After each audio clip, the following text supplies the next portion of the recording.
Hello, आप देख रहे हैं उत्थान एजुकेशन का ऑनलाइन प्लेटफॉर्म। मैं हूं आपके साथ डॉक्टर टी आर चौधरी। आपके साथ फिर से हाजिर हुआ हूं एक ट्वेल्थ क्लास की एनसीईआरटी बुक का 14वां चैप्टर लेकर के, और उस चैप्टर का नाम है पारितंत्र, इकोसिस्टम। लास्ट चैप्टर में जीव और समुदाय, जीव और समष्टि के बीच, या जीव और समष्टि का जो आप चैप्टर देख रहे थे, उसमें अपन लोग पढ़ रहे थे कि जीव है वो पारितंत्र के रूप में पारिस्थितिक घटकों के साथ, अर्थात सजीव और अजैविक घटकों के बीच में कुछ अंतर्निहित क्रियाएं होती है, और उन अंतर्निहित क्रियाओं के तहत जीव आपस में अंतर संबंधित होते हुए एक विशेष प्रकार के समुदाय का निर्माण करते हैं, और उस समुदाय में उपस्थित विभिन्न प्रकार की खाद्य श्रृंखलाएं आपस में मिलकर के खाद्य जाल का निर्माण करती है, और ऐसे ही खाद्य जाल के द्वारा उस पारितंत्र के, या यूं कहें कि पर्यावरण के अजैविक घटकों के साथ अंतर संबंधित होकर के एक विशेष प्रकार के सिस्टम का निर्माण किया जाएगा, जिसको इकोसिस्टम या पारितंत्र कहते हैं। बहुत इंपॉर्टेंट चैप्टर है। आपको मैं बता दूं कि अपन पढ़ रहे हैं 12th का मिशन मेरिट बैच, और मिशन मेरिट बैच में इस पारितंत्र या इकोसिस्टम की मैं बात करूं और इसके जनरल इंट्रोडक्शन या सामान्य परिचय की बात करूं, तो मैं आपसे सिंपल सी बात कहूंगा कि ये एनसीईआरटी की बुक का 14वां चैप्टर है, जिसमें माध्यमिक शिक्षा बोर्ड 2023 का जो पेपर होगा, उस पेपर में 4 नंबर के प्रश्न आने वाले हैं इस चैप्टर में से। और 4 नंबर के प्रश्न में 4 नंबर के प्रश्न में से 4 नंबर के प्रश्न ज्ञान से संबंधित हो गए।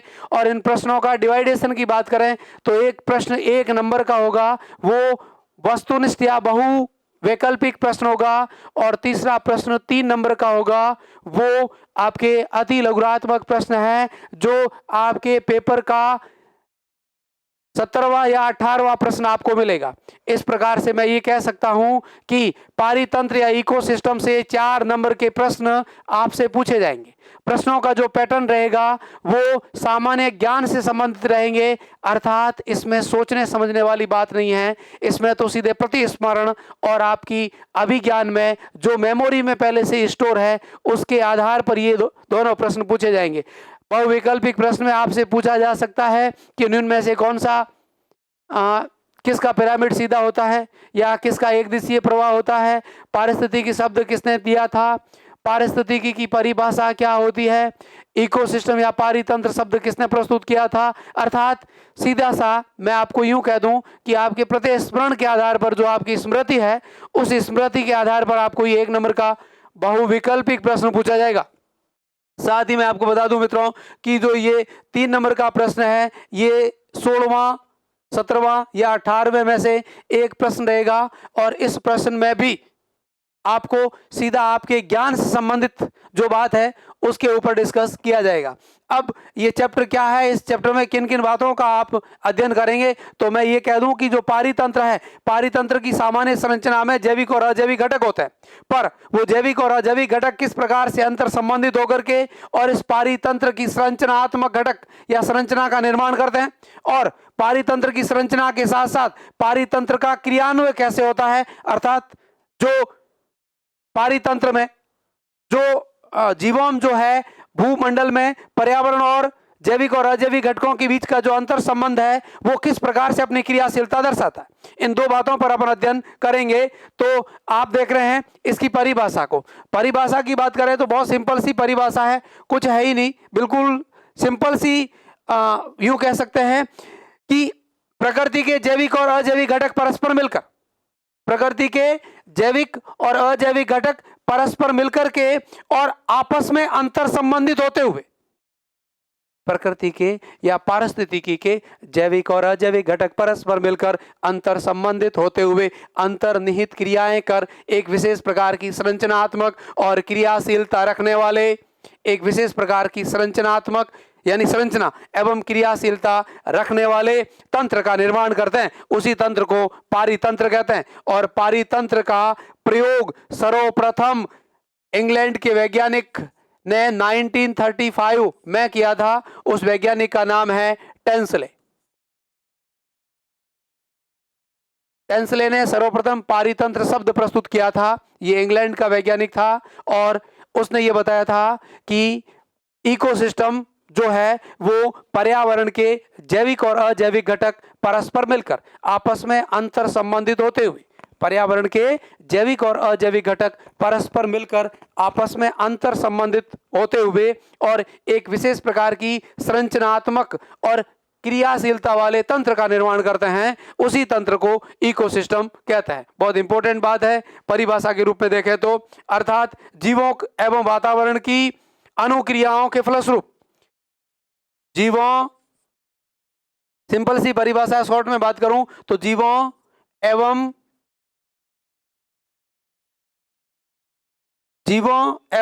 वातावरण की अंतःक्रियाओं, जीवों एवं वातावरण की अंतःक्रियाओं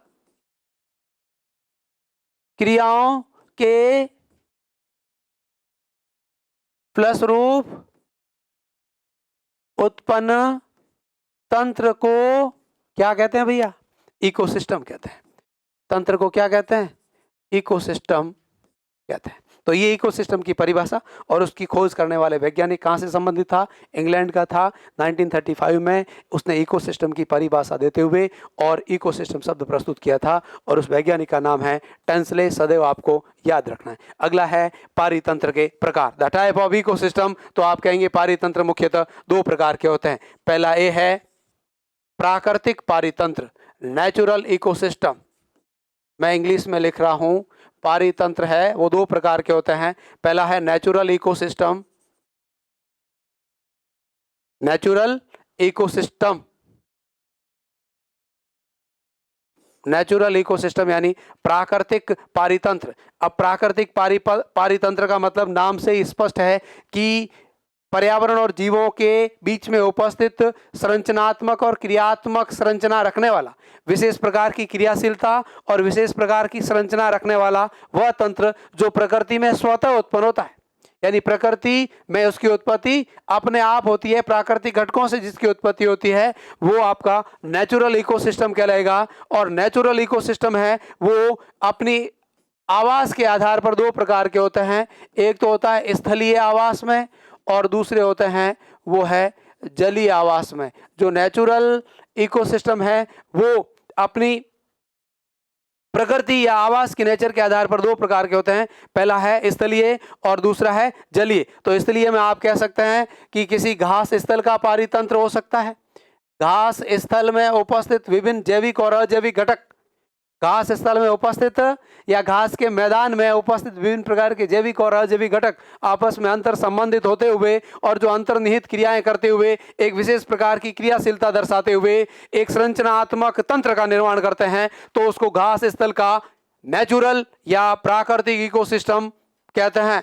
दूसरा जो है वो वन क्षेत्र या किसी जंगल में उपस्थित घने वन के अंदर जो भी सजीव और जैविक और अजैविक घटक है वो आपस में अंतर्निहित क्रियाएं करते हुए एक विशेष प्रकार की क्रियाशीलता को दर्शाते हुए एक विशेष प्रकार की संरचना का निर्माण कर एक तंत्र का निर्माण करते हैं, तो उसको घास स्थल के बाद वन क्षेत्र का पारितंत्र कहते हैं। तीसरा जो है मरुस्थलीय क्षेत्र का पारितंत्र।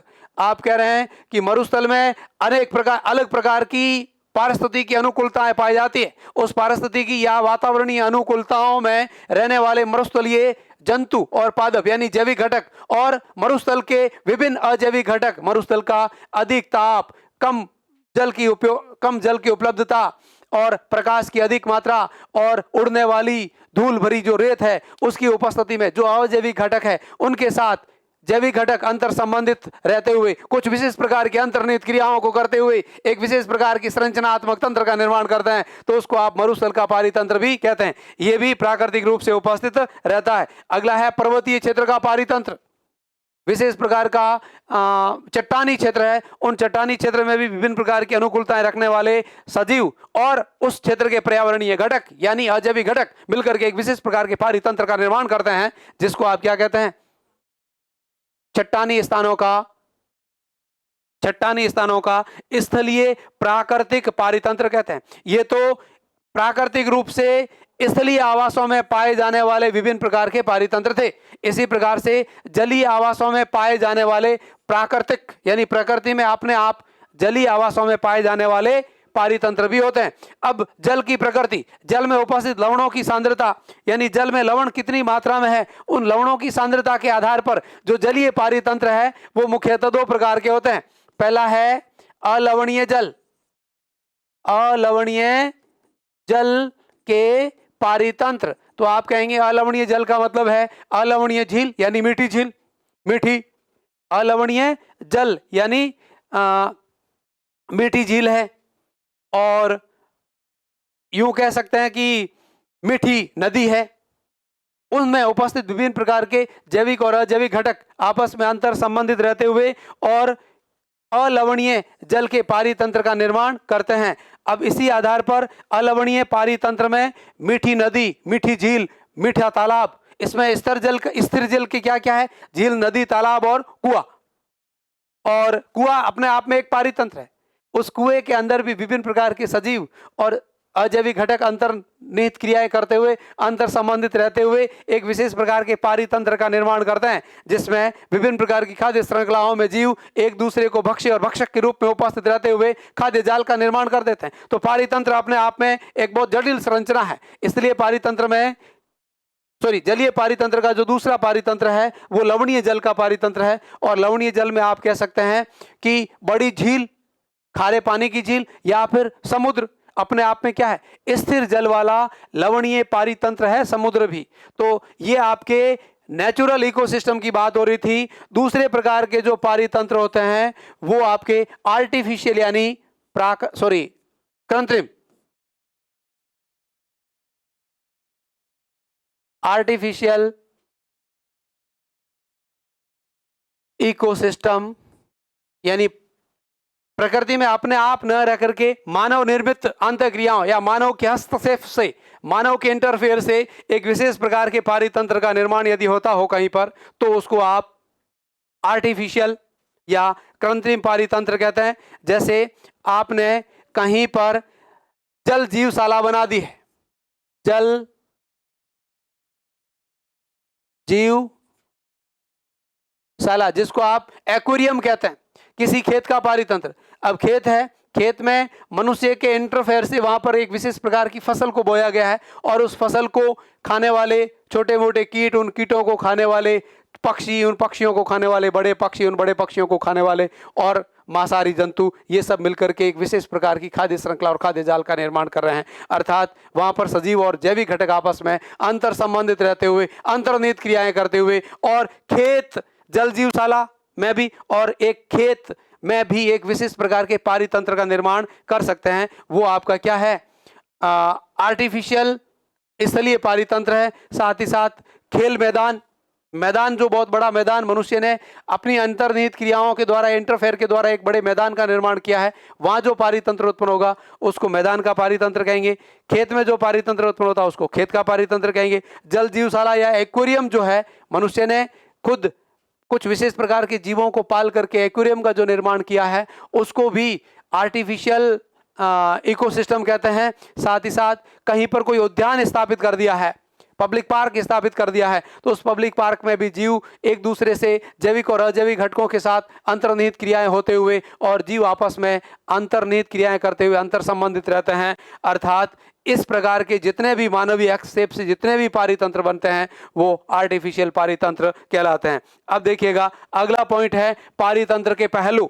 जो पारितंत्र आप कह रहे हैं, पारितंत्र की परिभाषा में आप लोगों ने देखा कि प्रकृति में या पर्यावरण में उपस्थित जैविक और अजैविक घटक, जैविक और अजैविक घटक जो आपने अभी देखे हैं, जैविक और अजैविक घटक वो आपस में मिलकर के और पारितंत्र का यानी आपस में अंतर संबंधित होते हुए अंतर्निहित क्रियाएं करते हुए और पारितंत्र का निर्माण करते हैं। इस प्रकार से बनने वाला जो पारितंत्र है उस पारितंत्र के कुछ पहलू होते हैं। कुछ पहलू का मतलब उन पारितंत्र के कुछ प्रिंसिपल होते हैं, उस पारितंत्र के कुछ सिद्धांत होते हैं। उन पारितंत्र के प्रिंसिपल और सिद्धांतों की बात करें तो वो है कि पारितंत्र की एक विशेष प्रकार की संरचना पाई जाती है। अर्थात each have type of ecosystem, प्रत्येक पारितंत्र अपनी विशिष्ट संरचना रखता है। अर्थात पारितंत्र की एक विशिष्ट संरचनात्मक घटक रहते हैं और उन विशिष्ट संरचनात्मक घटकों में पारितंत्र के जैविक और अजैविक घटक उपस्थित रहते हैं। दूसरी पारितंत्र का जो पहलू है वो है एक विशिष्ट पारितंत्र की अपने खुद की क्रियाशीलता पाई जाती है।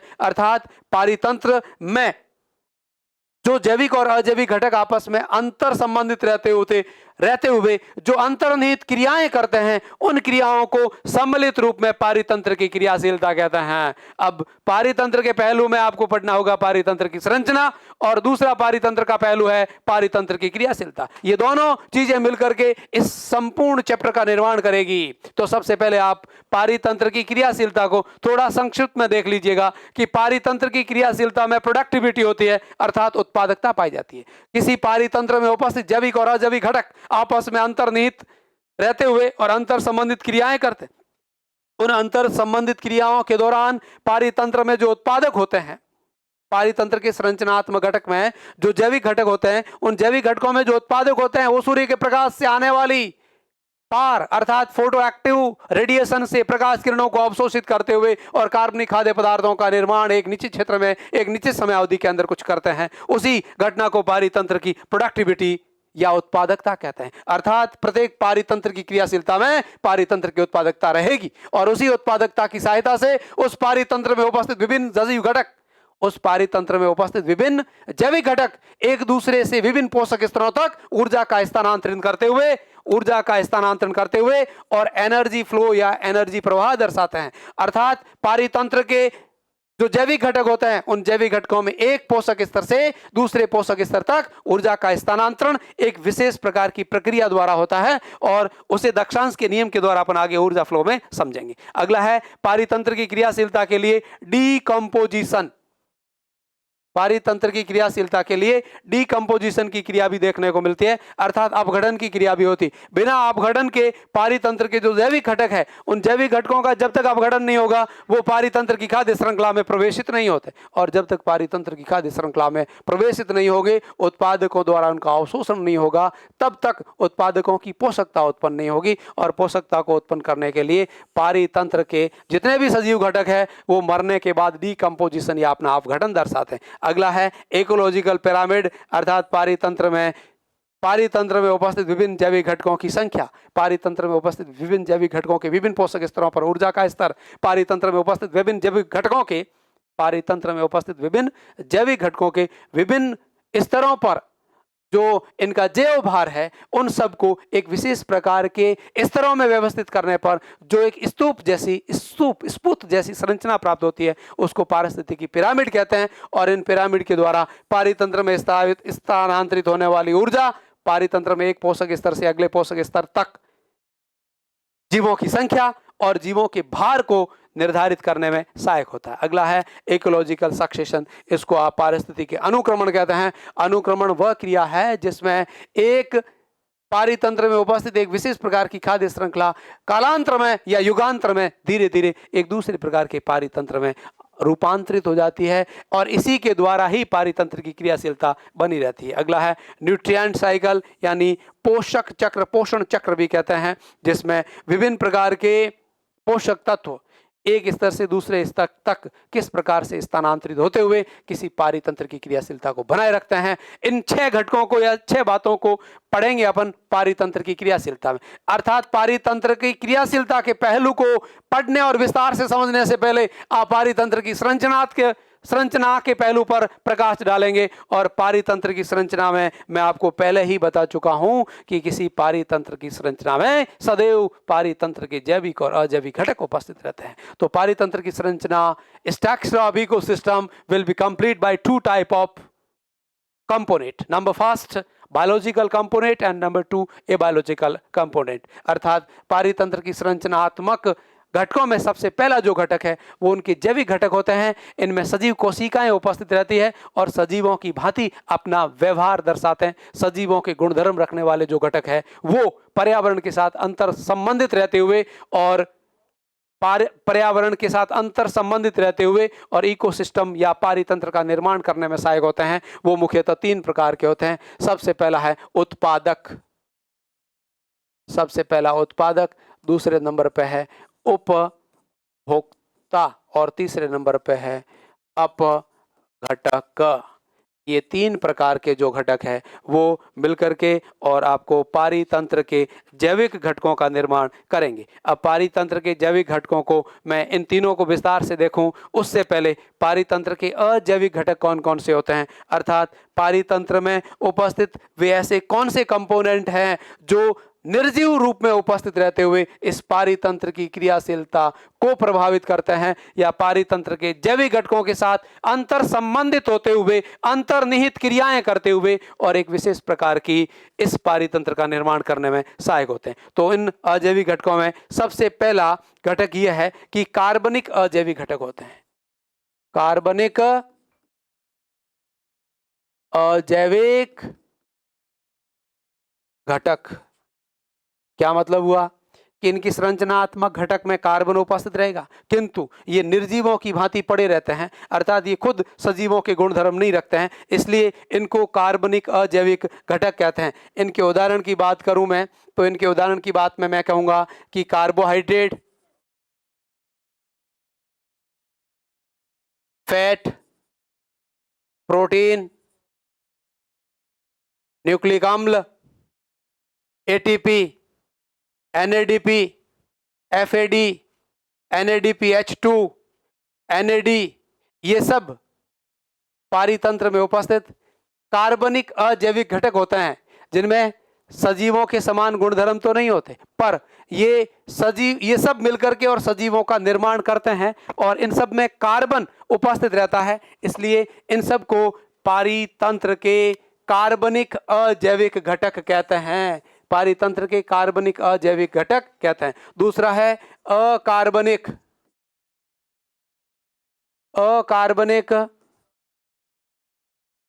अजैविक घटक। अकार्बनिक अजैविक घटक का मतलब होता है कि इनका निरंतर चक्रण भू जैव रासायनिक चक्रों के द्वारा होता है। अकार्बनिक अजैविक घटकों की सबसे इंपॉर्टेंट बात है कि इन घटकों का निरंतर चक्रण जैव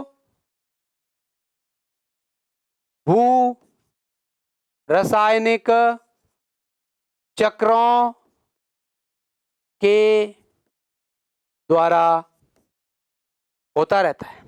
पारितंत्र के वे अजैविक घटक जिसमें कार्बन नहीं हो और ये निरंतर रूप से वायुमंडल या पर्यावरण में चलने वाले भू जैव रासायनिक जो चक्रण होते हैं उन चक्रणकों की सहायता से ये एक अवस्था से दूसरी अवस्था में चलते हुए पारितंत्र के जैविक घटकों के अंदर भी और चक्रीय रूप से परिसंचरण दर्शाते हुए पारितंत्र की अजैविक संरचनात्मक घटकों का निर्माण करने वाले होते हैं। उदाहरण है इसका नाइट्रोजन, फास्फोरस, CO2, जलवाष्प, ऑक्सीजन, खनिज तत्व, सारे के सारे खनिज तत्व लिखा रहा है मैंने। Nitrogen, phosphorus, potassium, magnesium, calcium, sulphur, साथ ही साथ विभिन्न अजैविक घटक जैसे ऑक्सीजन, CO2, जलवाष्प आदि पारितंत्र के अकार्बनिक अजैविक घटक होते हैं जो पारितंत्र की संरचना का निर्माण करने में सहायक होते हैं। तीसरे प्रकार के जो है वो है जलवायुवीय अजैविक घटक। तीसरे जो घटक है वो जल वायुवीय अजैविक। प्रश्न पूछा जाता है कि निम्न में से पारितंत्र का कौन सा जलवायुवीय घटक है, तो पारितंत्र के जो जलवायुवीय अजैविक घटक है वो 4 होते हैं। सबसे पहला होता है तापमान, दूसरा होता है प्रकाश, तीसरा होता है जल और चौथा होता है मृदा। ये 4 जो घटक है वो पारितंत्र के जलवायुवीय घटक है। इनमें से 5वां घटक वायु खुद भी मान सकते हैं, ऑक्सीजन को भी मान सकते हैं। ये भी पारितंत्र का क्या है, जलवायुवीय घटक है। ये सारे जैविक और अजैविक घटक के और जैविक और अजैविक घटक मिलकर के और किसी पारितंत्र की संरचना का निर्माण करते हैं। तो इस प्रकार से पारितंत्र के जो अजैविक घटक है वो आपने विस्तार से देखा है। अभी जैविक घटकों की केवल आपने नाम देखे हैं कि पहले जैविक घटक है वो उत्पादक होते हैं, दूसरे जैविक घटक उपभोक्ता होते हैं और तीसरे जैविक घटक कौन से होते हैं? अपघटक होते हैं। अब उत्पादक यानी प्रोड्यूसर क्या होते हैं? प्रोड्यूसर क्या काम करते हैं? प्रोड्यूसर की क्या परिभाषा है? तो आप कहेंगे कि उत्पादक जो होते हैं उनको प्रोड्यूसर कहते हैं। उत्पादक की परिभाषा क्या कहेंगे? पारितंत्र के वे जैविक घटक, परिभाषा बोल रहा हूं उत्पादकों की, पारितंत्र के वे जैविक घटक जो सूर्य से आने वाली सौर विकिरणों की ऊर्जा को अवशोषित कर प्रकाश संश्लेषण की क्रिया द्वारा अपने हरे भागों में CO2 और जल को कच्ची सामग्री के रूप में उपयोग में लेते हुए कार्बनिक खाद्य पदार्थों व सह उत्पाद के रूप में ऑक्सीजन का निर्माण करते हो, वे घटक पारितंत्र के उत्पादक जैविक घटक कहलाते हैं। अब इनको उत्पादक नाम क्यों दिया? क्योंकि इन्हीं पारितंत्र के घटकों द्वारा सूर्य से आने वाली सौर ऊर्जा को प्रत्यक्ष या अप्रत्यक्ष रूप से उपयोग में लेते हुए और कार्बनिक खाद्य पदार्थों के रूप में कुछ ऊर्जा को संग्रहित कर लिया जाता है। और ये जो कार्बनिक खाद्य पदार्थों के रूप में ऊर्जा संग्रहित होगी, वही ऊर्जा इस पारितंत्र के समस्त अन्य जैविक घटकों तक एक चक्र के रूप में या यूं कहें एक ही रेखा में या एक ही दिशा में प्रवाहित या स्थानांतरित होते हुए और उन सबको जीवित बनाए रखने में सहायक होती है। अर्थात पारितंत्र का सभी जीवों के लिए जो ऊर्जा का प्रत्यक्ष या अप्रत्यक्ष रूप से जो सोर्स होता है वो सदैव सूर्य होता है, सनलाइट होती है। और इसी सूर्य की ऊर्जा को ये उत्पादक उपयोग में लेते हुए और कार्बनिक खाद्य पदार्थों का संश्लेषण, प्रकाश संश्लेषण की क्रिया द्वारा कर देते हैं। इसीलिए सभी जीवों में प्रत्यक्ष या अप्रत्यक्ष रूप से ऊर्जा उत्पन्न करने में या ऊर्जा को बनाए रखने में या ऊर्जा का जो स्रोत है वो सूर्य होता है और वो पादपों के हरे भागों में प्रकाश संश्लेषण की क्रिया से बनने वाले कार्बोहाइड्रेट के द्वारा ऊर्जा की आपूर्ति की जाएगी। मित्रों, बहुत ही इंपॉर्टेंट बात आप सुन रहे हैं। जो सुन रहे हैं वो अच्छा सुन रहे हैं और आप देख रहे हैं उत्थान एजुकेशन का ऑनलाइन प्लेटफॉर्म और उस ऑनलाइन प्लेटफॉर्म में आप देख रहे हैं मिशन मेरिट 2023 का बैच। उस मिशन मेरिट में हमारा लक्ष्य है आपको मेरिट तक ले जाने का और आप मेरिट तक जाने के लिए हमारे साथ जुड़े रहिएगा और हम आपको कहीं न कहीं प्रत्यक्ष या अप्रत्यक्ष रूप से आपके लक्ष्य की प्राप्ति में जिस प्रकार से सूर्य आपका योगदान कर रहा है ऊर्जा की उत्पत्ति में, वैसे ही हम भी आपका लक्ष्य प्राप्त करवाने के लिए प्रत्यक्ष या अप्रत्यक्ष रूप से कहीं पर आपका योगदान जरूर करेंगे। और उसी योगदान में प्रोड्यूसर जो उत्पादक होते हैं उन उत्पादकों के उदाहरण की बात करूं तो मैं कहूँगा प्रकृति में उपस्थित समस्त हरे पादप या पौधे जो प्रकाश संश्लेषण की क्रिया द्वारा कार्बनिक खाद्य पदार्थों का निर्माण करते हैं। इसी क्रिया में सह उत्पाद के रूप में ऑक्सीजन मुक्त होती है जो सभी प्राण वायु या वायुवीय श्वसन करने वाले जीवों में प्राण वायु के रूप में कार्य या उपयोग में होती हुई शरीर में संचित कार्बनिक पदार्थों का अपघटन कर और ऊर्जा उत्पन्न करने में भी सहायक होती है। तो ये क्रिया और ये उत्पादक इस पारितंत्र के लिए कितना इंपॉर्टेंट है, इस प्रकृति को चलाने के लिए कितना इंपॉर्टेंट है, वो आज आप इस टॉपिक के माध्यम से समझ सकते हैं। दूसरा होता है उपभोक्ता। उपभोक्ता क्या होते हैं? वे सजीव जो प्रत्यक्ष या अप्रत्यक्ष रूप से इन उत्पादकों से ऊर्जा प्राप्त करते हैं। वे सजीव जो प्रत्यक्ष या अप्रत्यक्ष रूप से उत्पादकों से भोजन प्राप्त करते हैं उनको आप क्या कहते हैं? उपभोक्ता कहते हैं। ये उत्पादक सदैव सभी के सभी उत्पादक क्या होते हैं? स्वपोषी होते हैं और अर्थात अपना भोजन स्वयं बनाते हैं। किसके द्वारा? By the help of photosynthesis, प्रकाश संश्लेषण की क्रिया द्वारा। और ये जितने भी उपभोक्ता होते हैं, कंज्यूमर जो होते हैं, वो सदैव और सदैव विषम पोषी होते हैं, हेटेरोट्रोपस होते हैं, क्योंकि इनमें प्रकाश संश्लेषण की क्रिया नहीं पाई जाती, अर्थात ये अपना भोजन स्वयं नहीं बनाते। इनमें स्वयं में भोजन बनाने की क्षमता नहीं पाई जाती, इसलिए इनको सबको क्या कहते हैं? विषम पोषी कहते हैं। अब उत्पादकों से अपना भोजन प्राप्त करते हैं, तो उत्पादकों से भोजन किस रूप में कैसे प्राप्त करते हैं, उनके आधार पर उपभोक्ता जो होते हैं, कंज्यूमर जो होते हैं, वो मुख्यतः 3 प्रकार के होते हैं। पहला है प्राथमिक उपभोक्ता, दूसरा है द्वितीयक उपभोक्ता और तीसरा है तृतीयक उपभोक्ता। सबसे पहला प्राथमिक जो उपभोक्ता है वो क्या करते हैं, तो आप कहेंगे वे सजीव जो सीधे ही उत्पादकों को खा करके और उनसे सीधी ही प्रत्यक्ष रूप से ऊर्जा प्राप्त करते हैं, उन्हें प्राथमिक उपभोक्ता कहते हैं। ये समस्त शाकाहारी जीव होते हैं। कैसे? सीधे शाक को खाने वाले शाकाहारी जंतु या जीव होते हैं। ठीक बात है। दूसरा है द्वितीयक उपभोक्ता, वे सजीव जो प्राथमिक उपभोक्ताओं को भोजन के रूप में खाते हैं। इनका भोजन कौन होता है? इनका भोजन कौन है?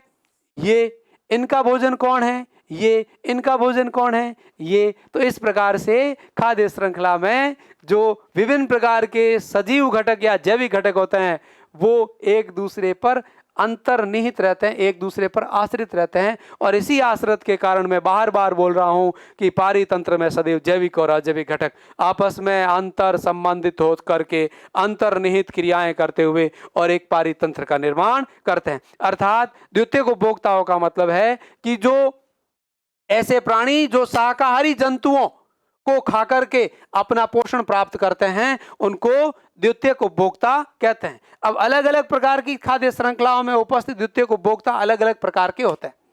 प्राथमिक उपभोक्ता तो शाकाहारी होते हैं, पर द्वितीयक उपभोक्ता अलग अलग हो सकते हैं। इन शाकाहारियों को, अब मैं शाकाहारी की बात करूं तो कुछ कीट है वो भी शाकाहारी होते हैं, तो कीटों को खाने वाले भी द्वितीयक उपभोक्ता हो सकते हैं। और कहीं पर चूहे भी क्या है? शाकाहारी होते हैं, तो चूहों को खाने वाले भी क्या है? द्वितीयक उपभोक्ता है। तो कीटों को खाता है कौन? मेंढक। मेंढक द्वितीयक उपभोक्ता हो सकता है। और चूहे को खाता है कौन? सांप। तो सांप भी द्वितीयक उपभोक्ता हो सकता है। अगला है तृतीयक उपभोक्ता, वे सजीव जो प्राथमिक व द्वितीयक उपभोक्ताओं को भोजन के रूप में खाते हो, तृतीय उपभोक्ता कहते हैं। और यदि ये किसी खाद्य श्रृंखला में शीर्ष उपभोक्ता है, यानी इनको और आगे कोई नहीं खाता है, तो इनको शीर्ष उपभोक्ता भी कहते हैं। इनको शीर्ष उपभोक्ता भी कहते हैं। जब तृतीयक उपभोक्ता किसी खाद्य श्रृंखला के शिखर पर उपस्थित है, अर्थात उनको कोई और दूसरा जीव उनका भक्षण नहीं करता, जैसे शेर को और दूसरा कोई जानवर जिंदे को नहीं खाता, बाज को कोई और दूसरा जिंदा है तब तक जानवर नहीं खाता, तो ये सब क्या है? ये सब क्या है? शीर्ष उपभोक्ता है। तृतीयक उपभोक्ता भी कभी कभी शीर्ष उपभोक्ता हो सकते हैं। और तृतीयक उपभोक्ता हमेशा शीर्ष उपभोक्ता हो ये जरूरी नहीं है, ये किसी खाद्य श्रृंखला की प्रकृति पर निर्भर करता है। तो इस प्रकार से पारितंत्र की जो संरचना है उस संरचना में उपस्थित विभिन्न प्रकार के प्राथमिक और द्वितीयक और तृतीयक उपभोक्ताओं को आपने देखा है। तीसरा जो जैविक घटक होता है वो होता है डीकंपोजर या अपघटक। डीकंपोजर या अपघटक वे सूक्ष्म जीव जो मृत उत्पादक या उपभोक्ताओं में उपस्थित जटिल कार्बनिक पदार्थों का अपघटन कर सरल कार्बनिक पदार्थों में, सरल कार्बनिक या अकार्बनिक पदार्थों में या लवणों में या खनिजों में रूपांतरित करते हो अपघटक कहलाते हैं। बहुत सिंपल सी बात है। देखिएगा, चींटी जब तक जिंदा है तब तक वो किसको खाती है, और चींटी जब मर जाती है तब उसको कौन खाता है? समझने का थोड़ी बात को। चींटी जब तक जिंदा है तब वो किसको खा रही है, और चींटी जब मर जाती है तब उसको कौन खाता है? यही बात इस अपघटक में सार्थक होती है। अपघटक सदैव सूक्ष्म जीव होते हैं। कभी कभी अपघटक आर्थ्रोपोडा संघ के बड़े आकार के जीव जैसे कैचुए जैसे जीव भी हो सकते हैं। ये क्या करते हैं? जो भी ये प्राथमिक, जो भी ये उत्पादक और उपभोक्ता मरते हैं, इनके मरने के बाद इनका अपघटन करना पड़ता है, और इनका जो अपघटन करते हैं वो ही क्या कहलाते हैं? अपघट्य जीव कहलाते हैं। और ये भी क्या है? सजीव है। होते क्या है? सूक्ष्म जीव होते हैं। अब कुछ खाद्य श्रृंखलाएं ऐसी होती है जो इन अपघटकों से स्टार्ट होती है। इस अपघटकों की खाद्य श्रृंखला में ऊर्जा का स्रोत जो है वो सूर्य नहीं होता है। आगे आप खाद्य श्रृंखला और खाद्य जाल पढ़ेंगे तब आपको बताऊंगा। तो अपघटक वे सूक्ष्म जीव जो मृत उत्पादकों और उपभोक्ताओं में उपस्थित जटिल कार्बनिक पदार्थों का अपघटन कर सरल अकार्बनिक पदार्थ या सरल पोषक तत्वों का निर्माण या खनिज तत्वों का निर्माण करते हो, वो क्या कहलाते हैं? अपघटक कहलाते हैं, अपघटक या डिकम्पोजर कहलाते हैं। उदाहरण है इनका क्या क्या है? जितने भी सूक्ष्म जीव है, बैक्टीरिया कह दो, विषाणु कह दो, कवक कह दो, फंजाई वो, और ये माइकोप्लाज्म है, लाइकेन है, और एनेलिडा संघ के और कुछ ऑर्थोपोडा संघ के जंतु होते हैं, वो अपघटक के रूप में कार्य करते हैं। तो इस प्रकार से आपने किसी खाद्य श्रृंखला में उपस्थित जैविक और अजैविक घटकों का विस्तार से अध्ययन किया है, और ये जैविक और अजैविक घटक उस खाद्य श्रृंखला के संरचनात्मक घटक होते हैं। तो खाद्य श्रृंखला का जो पहला पहलू है, जो फर्स्ट स्टेप है, जो पहली खाद्य श्रृंखला के जो क्रियात्मक घटक है, वह उसकी संरचना थी। उस संरचना के बारे में आपने पढ़ लिया है। अब खाद्य श्रृंखला की अब आप किसी पारितंत्र की क्रियाशीलता की बात करेंगे, और पारितंत्र की क्रियाशीलता को पढ़ने से पहले पारितंत्र के स्तर विन्यास को थोड़ा समझ लेना चाहिए। क्या होता है पारितंत्र के स्तर विन्यास? तो मैं कहूँगा कि पारितंत्र में विभिन्न स्तरों पर विभिन्न प्रकार की प्रजातियाँ, पारितंत्र में कोई इकोसिस्टम कहीं पर उपस्थित है, तो उस इकोसिस्टम में विभिन्न स्तरों पर विभिन्न प्रजातियों के ऊर्ध्वाधर वितरण को पारितंत्र का ऊर्ध्वाधर वितरण को पारितंत्र का स्तर विन्यास कहते हैं। एक पारितंत्र है, माना कि एक घना जंगल है, एक घने जंगल के पारितंत्र में आप कहेंगे जो तलहटी है वहां पर छोटे छोटे घास उपस्थित रहेगा, छोटा छोटा घास उपस्थित रहेगा। इस घास को खाने वाले छोटे टिड्डे उपस्थित रहेंगे। इन टिड्डों को खाने वाले कुछ पक्षी उपस्थित रहेंगे या मेंढक उपस्थित रहेंगे। ठीक बात है। इस घास को खाने वाला चूहा उपस्थित रहेगा, इस चूहे को खाने वाला सांप उपस्थित रहेगा, इस सांप को खाने वाला मोर उपस्थित रहेगा, मोर को खाने वाला बाज उपस्थित रहेगा। तो आप कह रहे हैं कि एक जो घास स्थल की या वन क्षेत्र के घास स्थल की जो खाद्य श्रृंखला बन रही थी, उस खाद्य श्रृंखला में जो एक पारितंत्र बन रहा था, एक जो इकोसिस्टम स्थापित हो रहा था, इस इकोसिस्टम में विभिन्न प्रकार के पोषक स्तर पर, या यूं कहें विभिन्न प्रकार के स्तरों पर विभिन्न प्रजातियों का ऊर्ध्वाधर वितरण पाया जाता है।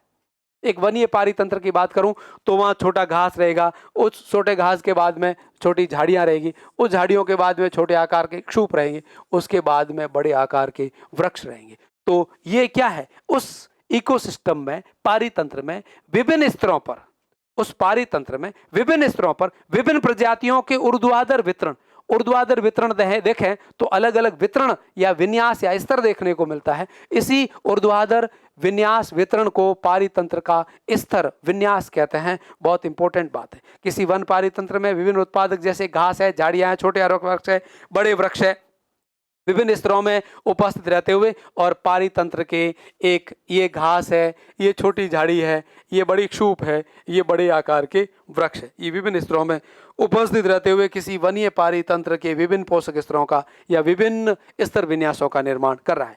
किसी जलीय पारितंत्र में, जलीय पारितंत्र या तालाब की पारितंत्र की संरचना को आप देखेंगे तो तालाब की पारितंत्र की संरचना में तालाब की जो तलहटी होती है, तालाब का जो पैंदा होता है, उस पैंदे के अंदर विभिन्न प्रकार के पोषक तत्वों युक्त मृत सूक्ष्म मात्रिक तत्व उमृष के रूप में उपस्थित रहते हुए और उत्पादकों के लिए पोषण का कार्य करते हैं। सबसे नीचे तलहटी में बात करूं तो तालाब में, अब उसके कारण, उस पोषक तत्वों की उपस्थिति के कारण वह जल है, प्रकाश की मात्रा भी है, और प्रचुर मात्रा में उत्पादकों के लिए पोषक तत्व भी उपस्थित है। उन पोषक तत्वों की उपलब्धता के कारण वहां उत्पादक उत्पन्न होंगे, पादप पल्लवक उत्पन्न होंगे, और इन पादप पल्लवकों को या छोटे वृक्ष पादपों को खाने के लिए, जलीय जल निमग्न पादपों को खाने के लिए छोटे जंतु पल्लवक भी उत्पन्न होंगे। पूरा पारितंत्र समझिएगा, एक स्थिर तालाब कई सालों से पड़ा है, और उस तालाब के पारितंत्र की व्याख्या को आप देखिएगा, किस प्रकार के तालाब के पारितंत्र में विभिन्न प्रकार के जैविक घटक और अजैविक घटक अलग अलग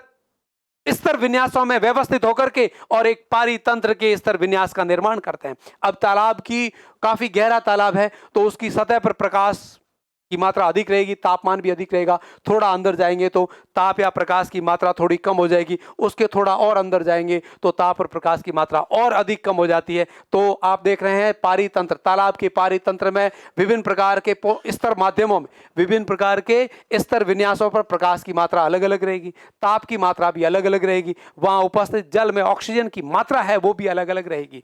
और तालाब के विभिन्न स्तरों पर, तालाब की तलहटी में देखिएगा जल की मात्रा, अलग प्रकार का जल रहता है, अलग प्रकार के पोषक तत्व उपस्थित है, अलग प्रकार की मृदा उपस्थित है। वहीं तालाब की सतह या तालाब की सतह जहां पर तालाब खत्म हो रहा है, दलदल और ऐसी अवस्था जमी हुई है, वहां पर आप देखेंगे बड़े आकार के वृक्ष है, वहीं पर बुगले विचरण कर रहे हैं, वहीं पर इन जो घास उगा हुआ उस घास को खाने वाली बकरियां, भेड़िया, चारण क्रिया करने वाली कुछ ये पशु भी रह सकते हैं, हिरण भी रह सकता है, मगरमच्छ भी उस पानी के अंदर रह सकता है। तो देखिएगा एक तालाब के पारितंत्र में विभिन्न प्रकार के जैविक और अजैविक घटक किस प्रकार से एक दूसरे के साथ अंतर संबंधित होते हुए और एक खाद्य श्रृंखला, कई खाद्य श्रृंखलाओं को एक साथ में स्थापित कर एक खाद्य जाल का निर्माण कर लेते हैं। तो आप कहेंगे कि ये घटक सूर्य से आने वाली प्रकाश ऊर्जा का उपयोग कर प्रकाश संश्लेषण की क्रिया द्वारा कार्बनिक खाद्य पदार्थों का निर्माण करेंगे।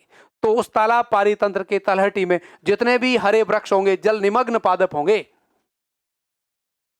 जितने भी जल निमग्न पादप होंगे या कुछ जल निमग्न होंगे, कुछ जल प्लावी पादप होंगे, कुछ जलोद्भिद पादप होंगे, कुछ समोद्भिद पादप होंगे, कुछ उससे थोड़े दूर मरुस्थल पादप भी हो सकते हैं। मरुस्थल में कोई तालाब है तो, तालाब मरुस्थल में भी संभव है भैया।